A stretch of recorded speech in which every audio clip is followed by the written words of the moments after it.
মেয়ের শুরু হয়ে গেছে এক্সাম। এই যে দেখো এখানে পড়াশোনা করতেছে আর হঠাৎ করে মানে কত রাত ঘড়িতে তোমাদের দেখায়। দেখো ঘড়িতে কয়টা বাজে বলো তো? ওই যে উপরে হচ্ছে টাইম 10:33। আর এখন সে আমার বলতেছে তার নাকি লুচি আলুর দম খাইতে ইচ্ছা করছে, তার এখন লুচি আলুর দম বানা দিতে হবে। তো কি আর করা, তো চলো যাই সব কিছু রেডি করে নেই।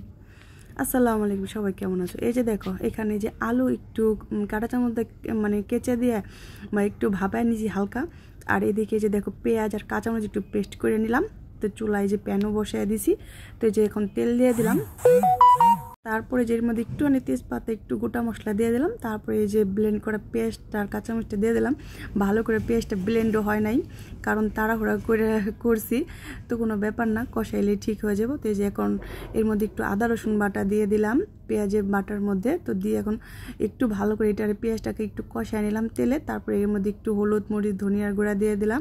তো সব মশলাই মোটামুটি দিলাম, দিয়ে স্বাদ মতো লবণ দিয়ে দিলাম। দিয়ে এখন ভালো করে মশলাটাকে কষায় নিতেছে কি। তারপরে যে দেখো এখানে একটু জিরার গুঁড়া দিয়ে দিলাম, জিরার গুঁড়া দিয়ে আরও কিছুক্ষণ কষায় নিলাম। তারপরে যে একটু ভাপিয়ে রাখা আলুগুলা দিয়ে দিলাম। তো দিয়ে আলুর সাথে আবার এই যে কিছুক্ষণ যে সুন্দর করে কষিয়ে নেব।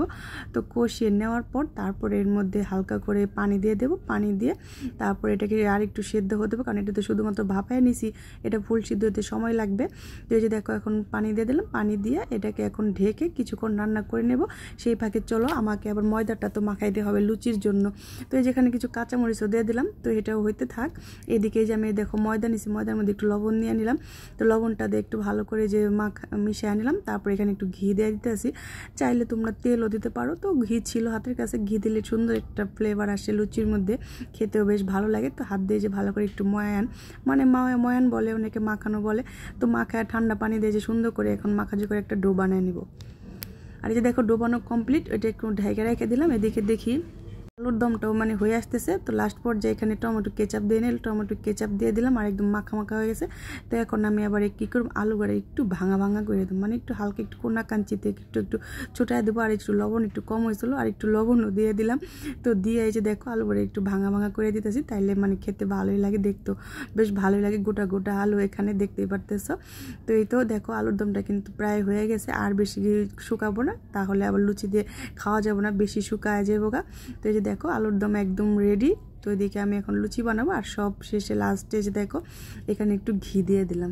ঘি দিলেও না খুব সুন্দর একটা গ্রান আসে আলুর দমের মধ্যে। ব্যাস আলুর দম রেডি, তাড়াতাড়ি চলো লুচিগুলো বানাই নেবো। আবার এখানে একটু গরম মশলার পাউডারও দিয়ে দিলাম। আর এই যে লুচিগুলো আমি যেরকম ছোটো ছোটো লিচির মতো করে নিছি, তো এখানে এই যে দেখো কয়েকটা হবে। তো এই যে আমি এখানে লুচিগুলো যে ঝটপট বেলে নিলাম। এখন এই যে ভাজবো তেলের মধ্যে, কারণ রাত্রে কিন্তু অনেকটাই বাইজে গেছে, প্রায় 11টার উপরে বাজে করতে করতে এগুলা। তো এই যে দেখো ফুলকো ফুলকো লুচি ভাজতেছি। আর দেখো মাশাল্লাহ প্রথম লুচিটাই কিন্তু খুব সুন্দর একদম ফুলে ফেপে উঠছে। তো এগুলো বেশি কড়া করে ভাজবো না, হালকা কালার করে লুচিগুলাকে যে আমি ভেজে নেব। তো যে দেখো পাঁচটা এখন উল্টে নিতেছি, উল্টে পাল্টে যে সুন্দর করে আমি লুচিগুলো যে ভেজে নিব। তো এই যে দেখো একটা হয়ে গেছে, বাকি লুচিগুলো আমি ভেজে নিই, ভেজে তারপর তোমাদের দেখাচ্ছি আমার লুচি আলুর দমের ফাইনাল লুক। আর এই যে দেখো গরম গরম রাত্রিবেলা লুচি ফুলকো ফুলকো সাথে আলুর দম একদম রেডি। মেয়ের জন্য রেডি করলাম, মেয়ে বলেছে বলে সেই জন্যই, যত রাতই হোক সব কষ্টই আমার কাছে কোনো কষ্টই মনে হয় না। তো এখন মেয়েকে খেতে দেবো। আর তোমাদের কেমন লাগলো অবশ্যই কমেন্ট করে জানাবো, ভালো লাগলে অবশ্যই একটা লাইক করুন, শেয়ার করে দেবো। আর সবাই ভালো থেকে সুস্থ থাকো, আমার মেয়ের জন্য দোয়া করো। আল্লাহ হাফেজ, ওর জন্য সুন্দরভাবে এক্সাম দিতে পারে।